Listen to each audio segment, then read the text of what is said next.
ಅನುದಿನ ಆತ್ಮಿಕ ಆಹಾರದ ಕಾರ್ಯಕ್ರಮವನ್ನು ವೀಕ್ಷಿಸುವಂಥ ವೀಕ್ಷಕರೆಲ್ಲರಿಗೂ ನಮ್ಮ ರಕ್ಷಕನೂ ಒಡೆಯನೂ ಪ್ರಪಂಚ ಮೋಕ್ಷ ಪ್ರದಾತನಾದ ಯೇಸು ಕ್ರಿಸ್ತನ ನಾಮದಲ್ಲಿ ಹೃತ್ಪೂರ್ವಕ ವಂದನೆಗಳನ್ನು ತಿಳಿಸ್ತಾ ಇದ್ದೇನೆ.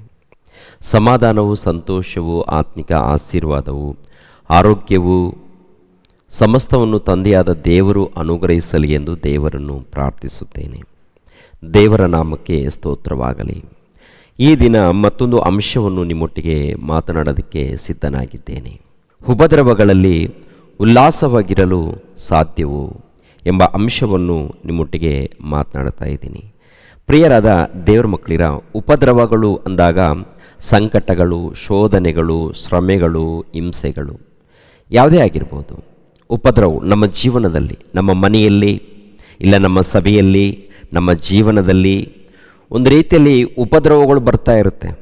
ಕಷ್ಟಗಳು ಬರುತ್ತೆ, ಶೋಧನೆಗಳು ಬರುತ್ತೆ, ಹಿಂಸೆಗಳು ಬರುತ್ತೆ, ಕಿರಿಕಿರಿ ನಡೀತಾ ಇರುತ್ತೆ. ನಮ್ಮ ಜೀವನದಲ್ಲಿ ಸಮಸ್ಯೆಗಳು, ತೊಂದರೆಗಳು, ಶ್ರಮೆಗಳು ಬಂದಾಗ ಆ ಒಂದು ಸಮಯದಲ್ಲಿ ನಾವು ಉಲ್ಲಾಸವಾಗಿರೋದಕ್ಕೆ ಅವಕಾಶ ಇದೆಯಾ ಅಂತ ಒಂದು ಸಾರಿ ಆಲೋಚನೆ ಮಾಡುವಾಗ ಅಪೊಸ್ತಲನಾಗಿರುವಂಥ ಪೌಲನು ಏನ್ರಿ ರೋಮಾಪುರದವರಿಗೆ ಬರೆದ ಪತ್ರಿಕೆಯಲ್ಲಿ ಈ ಮಾತನ್ನು ಬರೀತಾರೆ.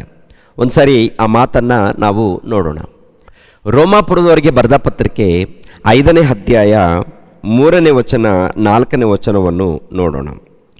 ಇದು ಮಾತ್ರವಲ್ಲದೆ ನಮಗೆ ಉಂಟಾಗುವ ಉಪದ್ರವಗಳಲ್ಲಿಯೂ ಉಲ್ಲಾಸವಾಗಿದ್ದೇವೆ.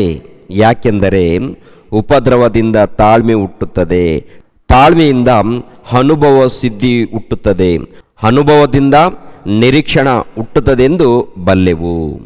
ಪ್ರಿಯರಾದ ದೇವರ ಮಕ್ಕಳಿರ, ಗಮನಿಸಬೇಕು. ಇಲ್ಲಿ ಅಪೊಸ್ತಲನಾಗಿರುವಂಥ ಪೌಲನು ಹೇಳುವಂಥ ಮಾತು, ಇದು ಮಾತ್ರವಲ್ಲದೆ ನಮಗೆ ಉಂಟಾಗುವ ಉಪದ್ರವಗಳಲ್ಲಿಯೂ ಉಲ್ಲಾಸವಾಗಿದ್ದೇವೆ ಅಂತ ಹೇಳ್ತಾರೆ. ಉಲ್ಲಾಸವಾಗಿದ್ದೀವಿ ಅಂದರೆ ಹೃದಯದಲ್ಲಿ ಯಾವ ವೇದನೆ, ಯಾವ ಬಾಧೆ, ಯಾವ ನೋವು ಇಲ್ಲದೆ ನಾವಿದ್ದೀವಿ. ಅಂದರೆ ಶಾರೀರಿಕವಾಗಿ ನೋಡುವಾಗ, ಭೌತಿಕವಾಗಿ ನೋಡುವಾಗ ಒಂದು ರೀತಿಯಲ್ಲಿ ನಮಗೆ ಉಪದ್ರವಗಳು ಅಂದರೆ ಕಷ್ಟ ಇದೆ, ಅಂದರೆ ಹಿಂಸೆ ಇದೆ, ಶೋಧನೆ ಇದೆ. ಅಂಥ ಸಮಯದಲ್ಲಿ ನಾವು ಉಲ್ಲಾಸವಾಗಿದ್ದೀವಿ ಅಂತೇಳಿ ಅಪೊಸ್ತಲನಾಗಿರುವಂಥ ಪೌಲನು ಹೇಳ್ತಾ ಇದ್ದಾರೆ. ಅಂದರೆ ಇವರು ಅಪೊಸ್ತಲನಾಗಿರುವಂಥ ಪೌಲನು ಸಭೆಯನ್ನು ಅಭಿವೃದ್ಧಿ ಮಾಡಬೇಕು, ಅನೇಕರನ್ನು ಆತ್ಮಿಕವಾಗಿ ಬೆಳೆಸಬೇಕು, ಅನೇಕರನ್ನು ಕಾಪಾಡಬೇಕು, ಅನೇಕರನ್ನು ರಕ್ಷಣೆ ಮಾರ್ಗದಲ್ಲಿ ನಡೆಸಬೇಕು, ದೇವರ ಜ್ಞಾನದಲ್ಲಿ ನಡೆಸಬೇಕು ಅಂತ ಹೇಳಿ ಅನೇಕ ಪ್ರಾಂತಗಳಿಗೆ ಅವರು ಸುವಾರ್ತೆ ಮಾಡೋದಕ್ಕೆ ಪ್ರಯಾಣ ಮಾಡ್ತಾರೆ. ಅನೇಕ ಪ್ರಯಾಣಗಳು. ಈ ಪ್ರಯಾಣಗಳಲ್ಲಿ ಅನೇಕ ಉಪದ್ರವಗಳು ಬರುತ್ತೆ. ಒಂದಲ್ಲ ಎರಡಲ್ಲ, ಅನೇಕ ಉಪದ್ರವಗಳು ಬರುತ್ತೆ. ಈ ಅನೇಕ ಉಪದ್ರವಗಳು ಬಂದಾಗ ಅವರು ಉಲ್ಲಾಸವಾಗಿದ್ದೇನಂತ ಹೇಳ್ತಾರೆ. ಪ್ರಿಯರೇ, ಈ ಉಪದ್ರವ ನನಗೆ ಒಳ್ಳೆಯದಕ್ಕಾಗಿ ಬರ್ತಾ ಇದೆ ಅಂತೇಳಿ ಅವರು ಅರ್ಥ ಮಾಡಿಕೊಂಡು ದೇವರ ಪ್ರೀತಿಯನ್ನು, ದೇವರ ಜ್ಞಾನವನ್ನು, ದೇವರ ಸುವಾರ್ತೆಯನ್ನು ಹಳ್ಳಿಗಳಿಗೆ, ಪಟ್ಟಣಗಳಿಗೆ ಸಾರೋದಕ್ಕೆ ಪ್ರಯಾಣ ಮಾಡ್ತಾರೆ ಅವರು. ಆ ಪ್ರಯಾಣದಲ್ಲಿ ನೋಡುವಾಗ ಬಹಳ ಕಷ್ಟ ಇದೆ, ತೊಂದರೆಗಳಿದೆ, ಶ್ರಮೆಗಳಿದೆ, ಶೋಧನೆಗಳಿದೆ. ಆ ಮಾತನ್ನು ಎಲ್ಲಿ ಬರೀತಾರಪ್ಪ ಅಂತ ನೋಡುವಾಗ 2ನೇ ಕೊರಿಂಥದವರಿಗೆ ಬರೆದ ಪತ್ರಿಕೆಯಲ್ಲಿ ನೋಡ್ತೀವಿ. ಪ್ರೇರೆ ಕೊರಿಂಥದವರಿಗೆ ಬರೆದ 2ನೇ ಪತ್ರಿಕೆ 11ನೇ ಅಧ್ಯಾಯ 23ನೇ ವಚನದಿಂದ ನಾನು ಓದ್ತೀನಿ ನೋಡಿ. ಅವರ ಜೀವನದಲ್ಲಿ ನೆನಪು ಮಾಡ್ತಾ ಇದ್ದಾರೆ. ಅವರ ಜೀವನದಲ್ಲಿ ಏನೇನು ಅನುಭವಿಸಿದ್ದಾರೋ, ಎಂತೆಂಥ ಉಪದ್ರವಗಳನ್ನು ಅನುಭವಿಸಿದ್ದಾರೋ ಅದನ್ನು ನೆನಪು ಮಾಡ್ತಾ ಇದ್ದಾರೆ. ಒಂದ್ಸರಿ ಗಮನಿಸ್ರಿ. ಅವರು ಕ್ರಿಸ್ತನ ಸೇವಕರೋ, ಅವರಿಗಿಂತ ನಾನು ಹೆಚ್ಚಾಗಿ ಸೇವೆ ಮಾಡುವವನಾಗಿದ್ದೇನೆ. ಬುದ್ಧಿ ಸ್ವಾಧೀನವಿಲ್ಲದವನಾಗಿ ಮಾತಾಡುತ್ತೇನೆ. ಆತನ ಸೇವೆಯಲ್ಲಿ ಅವರಿಗಿಂತ ಹೆಚ್ಚಾಗಿ ಪ್ರಯಾಸಪಟ್ಟೆನು, ಹೆಚ್ಚಾಗಿ ಸೆರೆಮನೆಗಳಲ್ಲಿ ಬಿದ್ದೆನು, ಮಿತಿ ಮೀರಿ ಪೆಟ್ಟುಗಳನ್ನು ತಿಂದೆನು, ಅನೇಕ ಸಾರಿ ಮರಣದ ಬಾಯೊಳಗೆ ಸಿಕ್ಕಿಕೊಂಡೆನು. 5 ಸಾರಿ ಯೆಹೂದ್ಯರಿಂದ ನನಗೆ 1 ಕಡಿಮೆ 40 ಏಟುಗಳು ಬಿದ್ದವು. 3 ಸಾರಿ ಸರಕಾರದವರು ಚಡಿಗಳಿಂದ ನನ್ನನ್ನು ಹೊಡೆದರು. 1 ಸಾರಿ ಜನರು ನನ್ನನ್ನು ಕೊಲ್ಲುವುದಕ್ಕೆ ಕಲ್ಲೆಸಿದರು. 3 ಸಾರಿ ನಾನಿದ್ದ ಹಡಗವು ಒಡೆದು ಹೋಯಿತು. 1 ರಾತ್ರಿ 1 ಹಗಲು ಸಮುದ್ರದ ನೀರಿನಲ್ಲಿ ಕಳೆದೆನು. ಆತನ ಸೇವೆಯಲ್ಲಿ ಎಷ್ಟೋ ಪ್ರಯಾಣಗಳನ್ನು ಮಾಡಿ ಮಾಡಿದೆನು.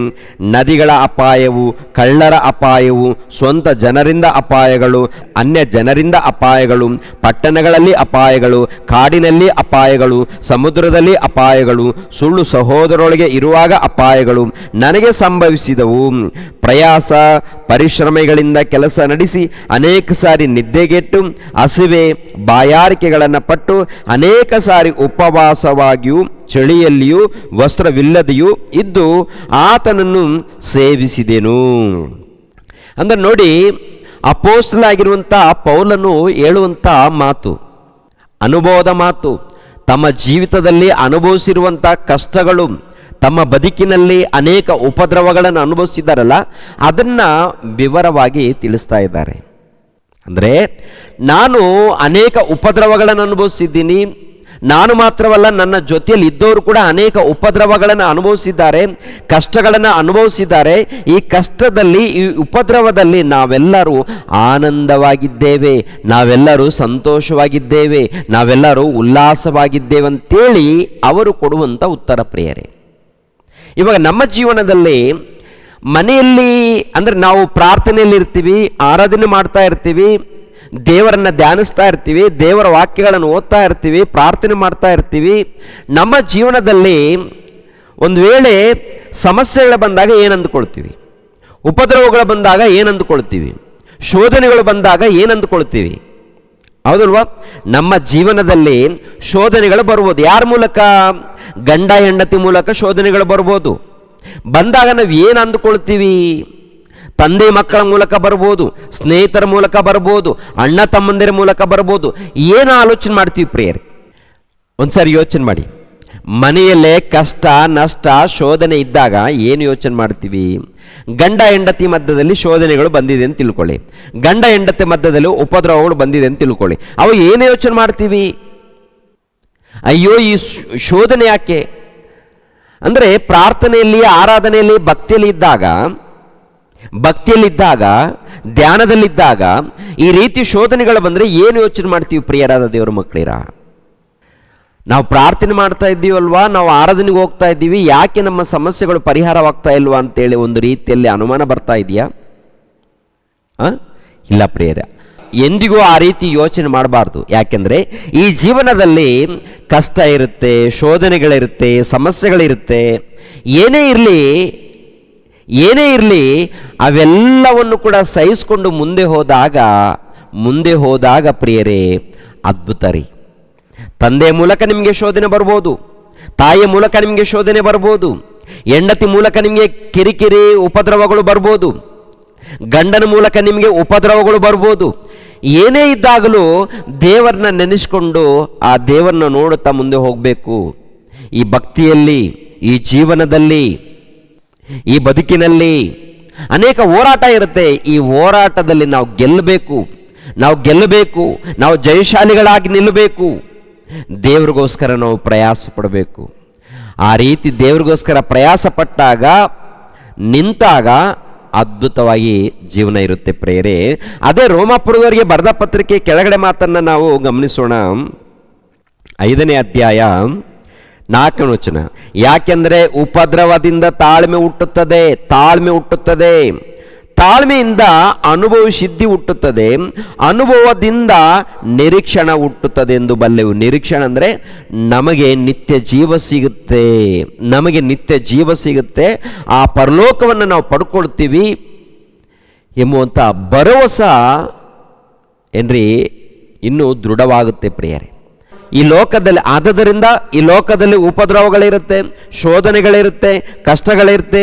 ಏನೇ ಇರಲಿ ಪ್ರಿಯರೇ, ದೇವರನ್ನ ನೆನಪು ಮಾಡಿಕೊಂಡು, ದೇವರ ಆಲೋಚನೆಯಲ್ಲಿದ್ದು, ದೇವರ ಧ್ಯಾನದಲ್ಲಿದ್ದು ನಾವು ಮುಂದೆ ಹೋಗೋಣ ಪ್ರಿಯರಾದ ದೇವರ ಮಕ್ಕಳಿಗೆ. ಯಾಕೆಂದರೆ ದೇವರು ನಮ್ಮ ಜೊತೆಯಲ್ಲಿದ್ದಾರೆ, ನಮ್ಮನ್ನು ಕಾಪಾಡ್ತಾರೆ, ನಮ್ಮನ್ನು ನಡೆಸ್ತಾರೆ. ಒಂದು ವೇಳೆ ಸತ್ತೋದರೆ ನಿತ್ಯ ಜೀವವನ್ನು ಕೊಡ್ತಾರೆ, ಪರಲೋಕವನ್ನು ಕೊಡ್ತಾರೆ. ನಂಬಿಕೆಯಿಂದ ಹೋಗೋಣ, ವಿಶ್ವಾಸದಿಂದ ಹೋಗೋಣ, ವಾಕ್ಯದಗೋಸ್ಕರ ಜೀವಿಸೋಣ. ದೇವರು ನಿಮ್ಮನ್ನು ನನ್ನನ್ನು ಆಶೀರ್ವದಿಸಲಿ. ಎಲ್ಲರೂ ತಲೆಬಾಗಿಸಿರಿ, ಪ್ರಾರ್ಥನೆ ಮಾಡಿಕೊಳ್ಳೋಣ. ಸರ್ವವನ್ನು ಸರ್ವಲೋಕವನ್ನು ಉಂಟು ಮಾಡಿರುವಂಥ ಸರ್ವೇಶ್ವರನಾದ ನಮ್ಮ ತಂದೆಯೇ, ಮಹೋನ್ನತನಾದಂಥ ನಮ್ಮ ದೇವರೇ, ಪರಾತ್ಪರನಾದಂಥ ನಮ್ಮ ತಂದೆಯೇ, ನಿಮಗೆ ಸ್ತೋತ್ರಗಳು ತಂದೆ, ನಿಮಗೆ ಕೃತಜ್ಞತೆಗಳು ತಂದೆ. ನಿಮ್ಮನ್ನು ಕೊಂಡಾಡ್ತಾ ಇದ್ದೀವಿ ತಂದೆ. ಹೃದಯದಲ್ಲಿ, ಜೀವಿತದಲ್ಲಿ ಯಾವಾಗಲೂ ನಿಮ್ಮನ್ನು ಧ್ಯಾನಿಸುತ್ತಾ, ನಿಮ್ಮನ್ನು ಆರಾಧಿಸುತ್ತಾ ಮುಂದೆ ಪ್ರಯಾಣ ಮಾಡುವಂತೆ ಸಹಾಯ ಮಾಡಿ. ಶೋಧನೆಗಳು, ಹಿಂಸೆಗಳು, ಬಾಧೆಗಳು, ಉಪದ್ರವಗಳು ಏನೇ ಇರಲಿ ತಂದೆ, ಎಲ್ಲವನ್ನು ಸಹಿಸಿಕೊಂಡು ಮುಂದೆ ನಡೆಯುವಂತೆ ನಮ್ಮೆಲ್ಲರಿಗೂ ಸಹಾಯ ಮಾಡಿ. ನೇರ ಪ್ರಸಾರವನ್ನು ವೀಕ್ಷಿಸುವಂಥ ಎಲ್ಲ ವೀಕ್ಷಕರನ್ನು ಆಶೀರ್ವದಿಸಿ. ಯೇಸು ಪವಿತ್ರ ನಾಮದಲ್ಲಿ ಬೇಡ್ತಾ ಇದ್ದೀನಪ್ಪ ತಂದೆಯೇ, ಆಮೇನ್. ಎಲ್ಲರಿಗೂ ವಂದನೆಗಳು.